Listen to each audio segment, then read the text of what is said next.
Welcome to Rise with AI, the podcast that spotlights trailblazers in e-learning and professional training, helping you reach new heights, create impact, scale your vision, and empower others. Today, we're joined by Nicole Rolon-Caro, the founder of Emerging Adulthood Consulting.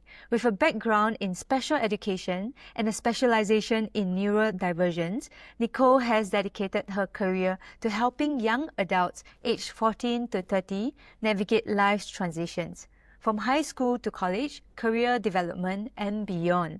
Her recent children's book on grief and legacy adds another dimension to her mission of supporting families and individuals through challenging times. Nicole, let's dive in.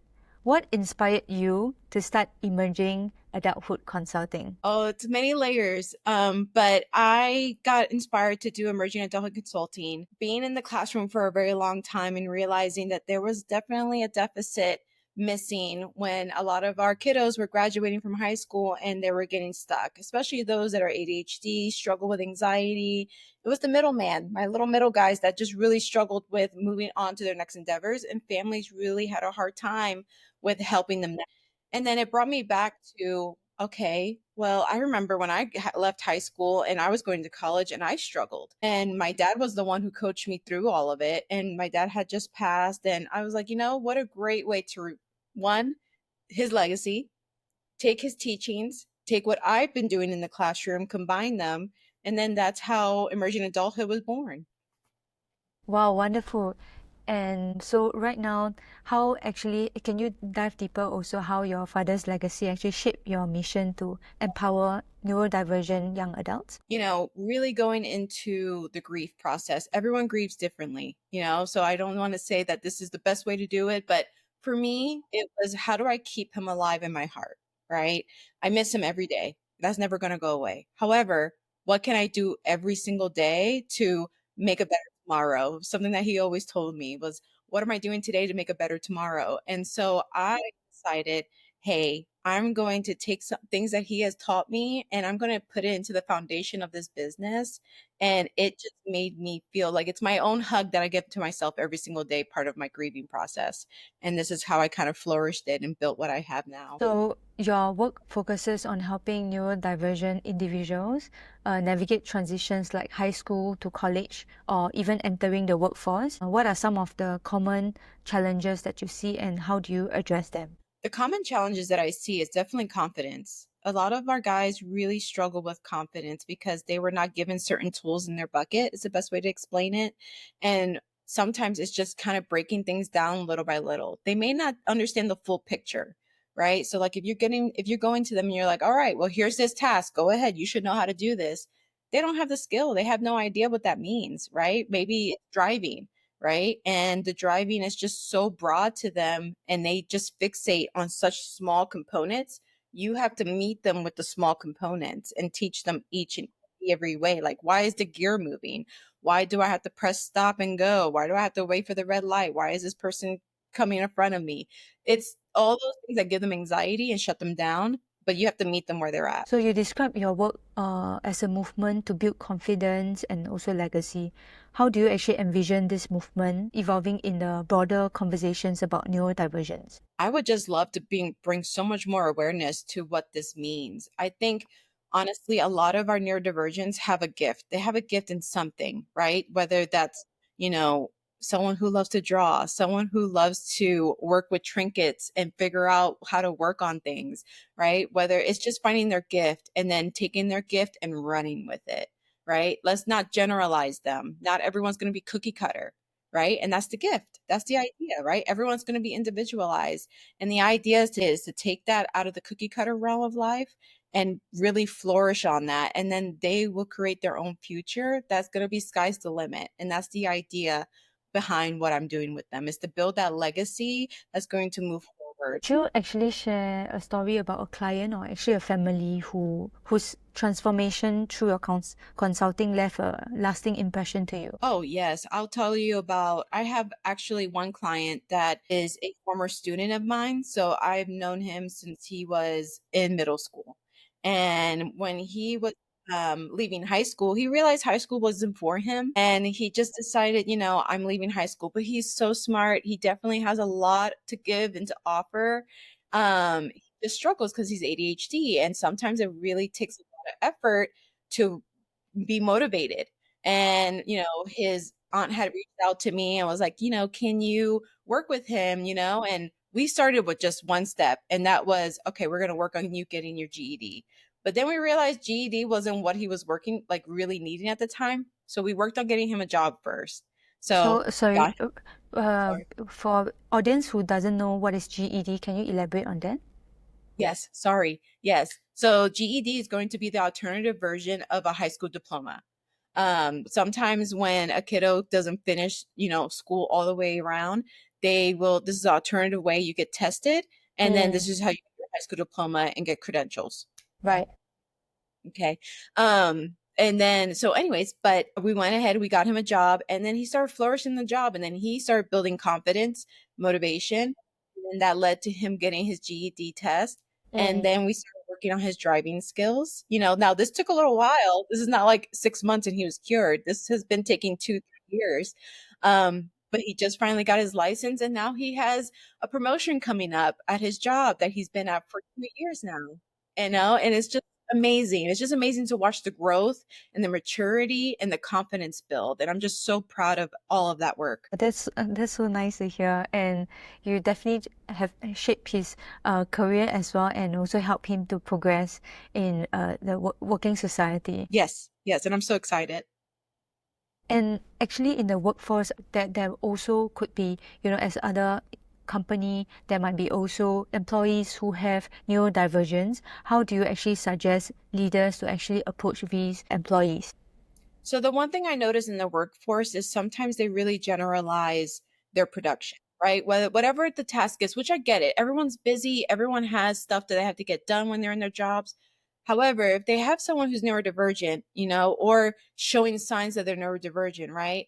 Just talk to them, have that communication with that individual, right? And honestly, management, the more that you show that you care, the more productivity you're going to get from that employee that is not feeling so strained. Because what shuts them down is feeling like you're judging them, and when they're feeling like they're not producing enough, and it makes them feel like they're failing already.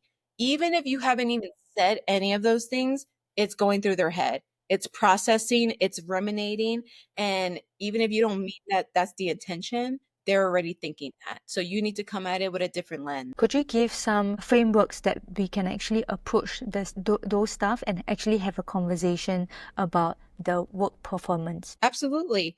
I would say one-on-ones are great, frequent one-on-ones, because a lot of recognition can happen at that time. And it could be so simple as, hey, I'm just really proud of you for being able to be on time today. Hey, I'm just really proud of you for, talking to that customer who was angry today. So those little things go a long way in building confidence to that employee who's neurodivergent, right? Or, hey, I notice you're struggling with this. Instead of showing that you are like getting mad at them for doing a task wrong, go in there and show them hands-on, right? Show them what that task looks like, because sometimes the audio is not connecting and they need a visual reminder. So you need to go in and show them hands-on and be like, hey, do you got it? And then they'll be like, yeah, I get it. And the confidence starts building, the remembering starts staying, and then it gets a lot better. Thank you so much for sharing that. And I think communication plays a big part in how we actually strengthen and also build trust among in the workforce as well, or in any other setting. So I think for neurodivergence colleagues, do you also feel that we do need to have a more caring way to actually share our message with them? Absolutely. I think kindness goes a long way in any way, right? That's the number one thing. Just be kind, less judging, more kindness, right? Even if you don't fully understand what's happening in front of you, that's okay, right? You're not meant to know everything, but what you can do is stop looking at things from a lens of judgment and just try to look at the big picture. And that goes a long way with building rapport, communication, and trust. So now I love to touch on your children's book on grief and also legacy. That's a unique addition, right, to your business. How do you actually integrate that into your consulting? And what kind of impact do you hope it will actually reach? So the idea behind When I Miss You was and that's the name of the book, is When I Miss You. And it is a story of a daughter and a father, and her memories of her father and what that has done to her as she's gotten older and how she misses him, but she has decided to move forward with growth and happiness and being and healing. And the idea behind that and how I'm integrated into my business is it's that legacy piece. It's I know I say this a lot because I think it's so important because it's a motivator. It's a motivation for someone who doesn't have vision for their future.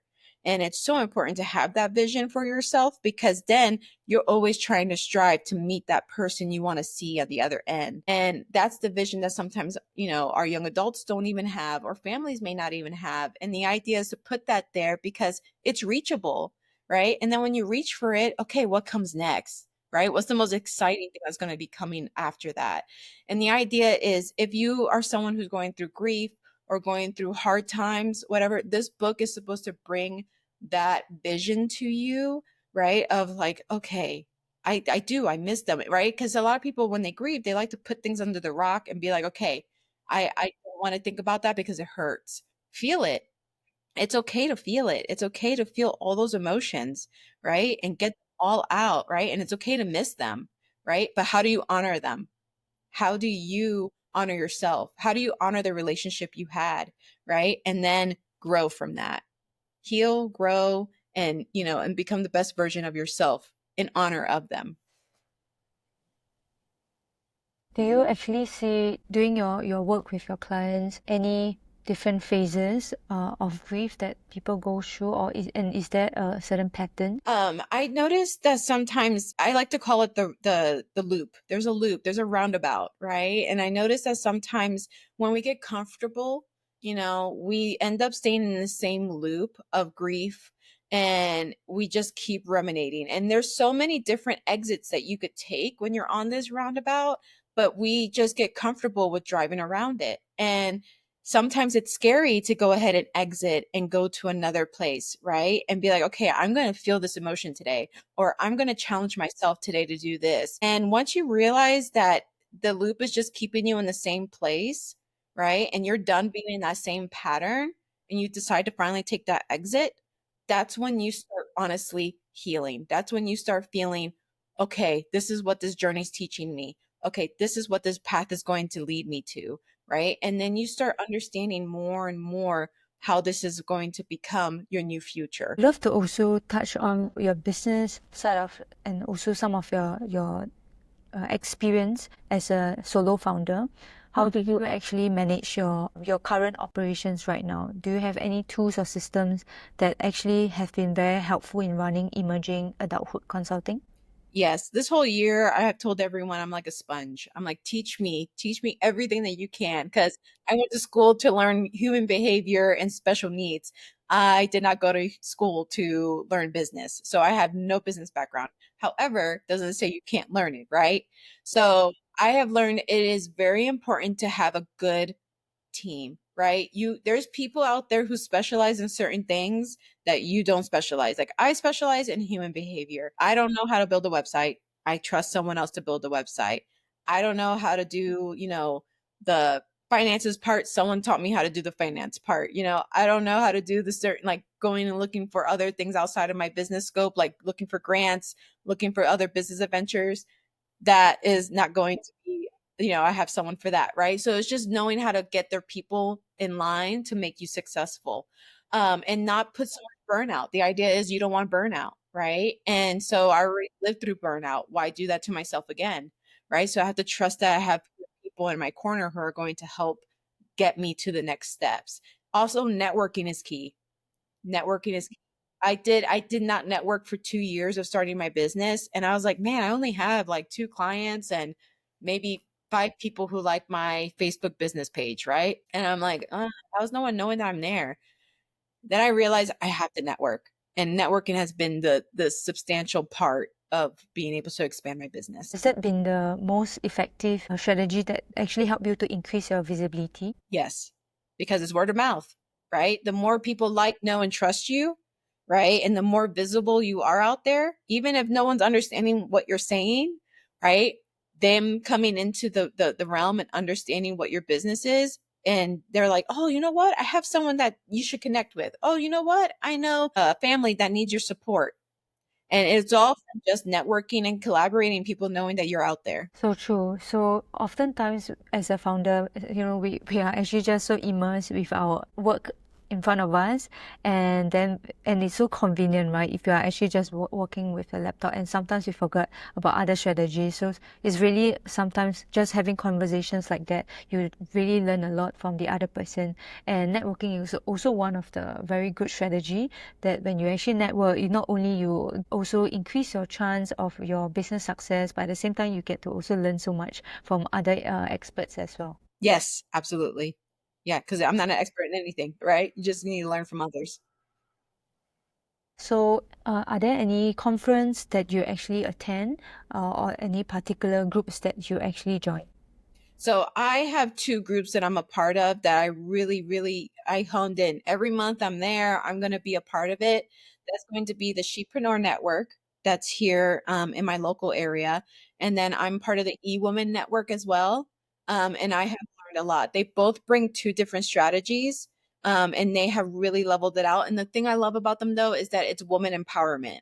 You really get a lot of women coming into these rooms and spaces and they're just rocking it. And it's so inspiring, it's so motivating, and it's so refreshing each and every time I go to one of their meetings, trainings, or whatnot. And it's amazing. So, say if let's say during a conversation or a networking opportunity, and you actually met someone who could be a neurodivergent, and they might not actually be aware of it, how would you actually suggest, or would you even suggest to actually approach them and also share with them about this possibility?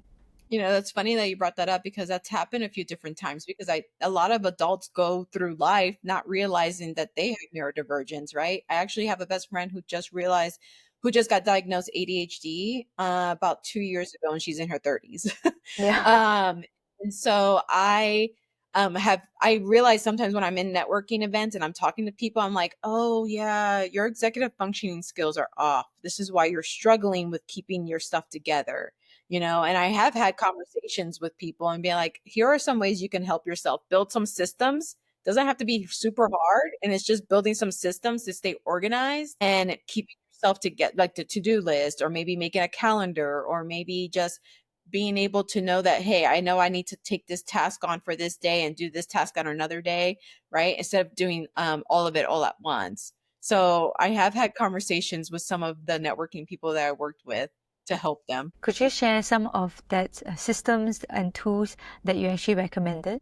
Oh, yeah. I would say those that really struggle with executive functioning skills and their executives themselves, I would tell you post-its are great, colored post-its, right? I love her, right? And they're different colors because then you can give them different tasks. So, like, maybe one is going to be like your administrative task, right? And you break them up into different colors, like pink, purple, green, whatever. And then you paste them, like, because they have the little sticky on the back, and you can just put that like on the wall or wherever you see it every day by the computer, right? And that would help you stay organized, and then check mark it. Once you're done with the task, check mark it, and then take the paper, throw it away. It's done. You don't have to think about it anymore, right? Another thing that I have had conversations with people is sometimes they get overloaded or oversensory with too many things popping up on their computer or on their phone, right? So like calls, text messages, it's all coming all at once and you feel obligated to answer each and every one. I tell them, put if you need time to work and you know you need to focus, put your stuff on do not disturb. Do not open it for that time. Give yourself an hour, put an alarm clock on, whatever. Tell one of your devices to just set a timer for an hour and shut off so you can focus on your work, right? And then when you're ready, turn the do not disturb off, and then you're back to, okay, now you can go and answer your text messages and answer your emails or whatnot, whatever it is, your calls, because that gives you that desensory time so that way you're not getting so overwhelmed.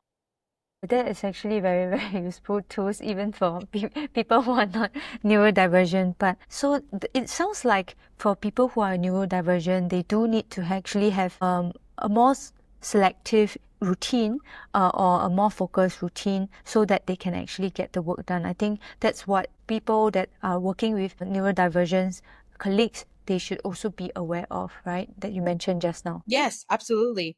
Because we all crave structure and routine. We all Yes. crave it, whether we say we don't want it or not.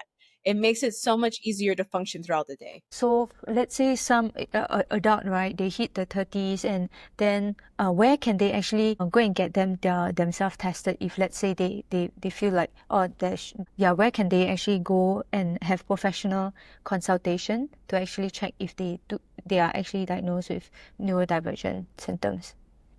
You need to look for neurodivergent or neuropath psychiatrists that are able to do testing for this. And so you have to just really dive deep, maybe talk to your local therapist, talk to someone like me, who's a social development or executive functioning coach, because they probably networked with someone who knows who can do adult testing, but make sure they specify and they're qualified for neurodivergent testing. And that's the key. And how long is the process usually? Does it usually take? It's anywhere from 2 to 3 weeks. You're meeting with this individual for about an hour, hour and a half, and they're going to ask you a plethora of questions, and then they're going to give you a lot of questionnaires that you have to answer. So it takes about 2 3 weeks, and then probably some processing time for the therapist to go ahead and write out your diagnosis and give you a full report. So I would say give yourself a month. And so, Nicole, throughout this whole process, throughout your entrepreneur journey, what is something that is most surprising to you that a lot of people might not know? I would say how the creative bubble does not turn off. I remember being in a classroom. I don't remember ever being this creative in my life. Let me take that back. No, I've always been creative, right? But in the classroom, I just remember I would just turn on and then I would turn off, turn on, turn off, and that was it. I didn't sit there and afterward try to wreck my brain, because if not, I mean, I was working so much. So there was no, but since becoming, because I am becoming emerging adulthood consulting. It's part of who I am now. It's part of my DNA at this point. The brain does not stop. I keep thinking, how can I make myself better? How do I get myself out there? How do I help this family? How do I help this individual? I'm always thinking ahead now. I'm always thinking creative styles. I'm already thinking about, I want to create a curriculum for social skills at this point. I want to write a book, about generational curses. I want to do all these other things that just keep on coming. And I'm like, oh my gosh, the ideas just doesn't stop. And that's the beauty about creating something with purpose. Yeah, I think you mentioned something important in the line of your work. Not only you actually are getting a very close relationship with your direct client, you also work closely with their family members. So, what are some of the strategies that you also implement to have a deeper connection with the families? I always start my first session, right? So usually the parents is the one who reach out. About 90% of the time is the parent who's reaching out for help, right? So they know that there's a need. So I always want them involved in the first session, right? And the first session is always going to be a get to know you and a goal setting session. So I always like to have the parent involved, because I get to see firsthand how's the communication with the young adult and the parent. I get to see what the household is like, because I come in person. So I come to the homes and I get to see them in their natural habitat, their natural place of being, their safety net, right? So I get to witness, all right, how's this connection? Because then that builds my plan on, one, there's a disconnect here. We need to figure out how to get you guys communicating properly. Or two, right? Oh, mama bear is a little too involved with you, and the training wheels have not been taking off. This is why you're struggling becoming an adult, right? So I started seeing that from that first, connection. And then I give homework to not just the client, the young adult I'm working with, but I'll give homework to the parent too. And I'll tell them, hey, what you guys need to be working on, and this is what you need to be looking for, to go ahead and make things a lot smoother because it's a joint effort. If you could give one piece of advice to parents with neurodivergent children, what would that be? Oh, there's so many things, but I would say the best thing that I can tell them to do is trust the work that you have done. Trust the work that you have done has been good and give them the opportunity to fail.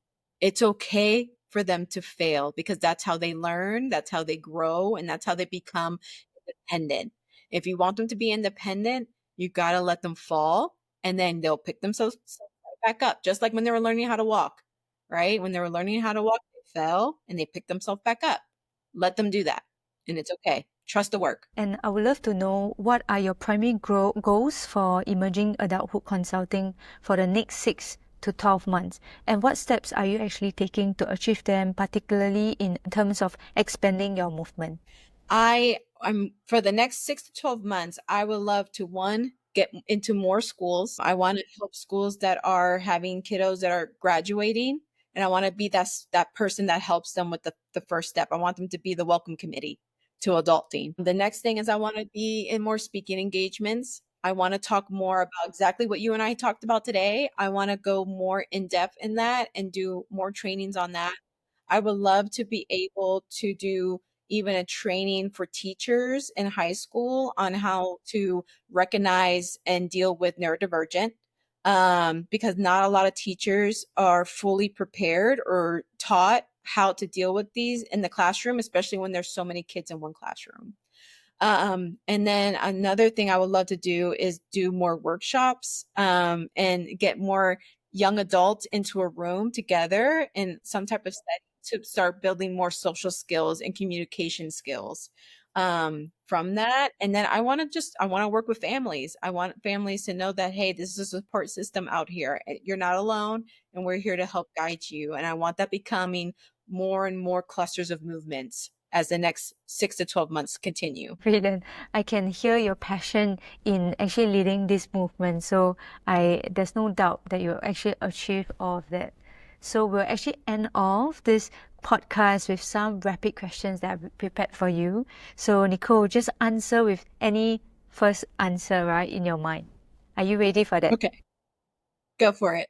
First question, what's your go-to book for supporting neurodivergent individuals? Oh, neurodivergent individuals. I would say I can't think of a particular book because I haven't found one yet that I'm really into. But I would say the best one is The Let Them Theory. It's a really popular book. That's the one by Mel Robinson. And I would say that was just such a good book to read because we all hold in so much things that people tell us, right? And sometimes we have to just let it go, right? Especially neurodivergent, we hold in so much stuff. We hold in so many emotions, especially those that are empaths. Like we just stay stuck and we need to just let it go and trust the process. Brilliant. And second question, what's one piece of advice for someone starting a consulting business in a niche like neurodivergence? I would say start following someone who really has been in the industry for a while and learn their scope and how their journey has grown. I would say get on LinkedIn for that part because there's a lot of individuals on there and you can learn a lot. And then I would say get a business coach. Business coach is going to be your best bet, especially if you have no background in business. And last question, what's the most rewarding part of working with neurodivergent emerging adults? Oh, my favorite part is watching the light bulbs click. That's my favorite part. When they finally start understanding, Aha moment. like, oh, that's all that is? Oh, okay. Yes, when you actually see that they have the confidence. Oh, that's so wonderful. Yes. Awesome. So that's all for today's episode of Rise with AI. And so, Nicole, where can people find you online? Okay, so social media, you can find me at Emerging Adulthood TX, and I'm going to be on Facebook, Instagram, all those fun places. If you're going to look for me on TikTok, I am going to be under Nicole Rolon-Caro. And then my website is just www.emergingadulthoodtx.com. Thank you so much, Nicole, for sharing your inspiring journey and insights into empowering neurodivergent young adults. My biggest takeaway was that how confidence building actually transforms transitions for neurodivergent individuals. So, listeners, if this episode inspired you, share it with someone who needs to hear it. Don't forget to subscribe for more conversations with leaders in e-learning and professional training. Until next time, keep reaching, impacting, scaling, and empowering. See you soon.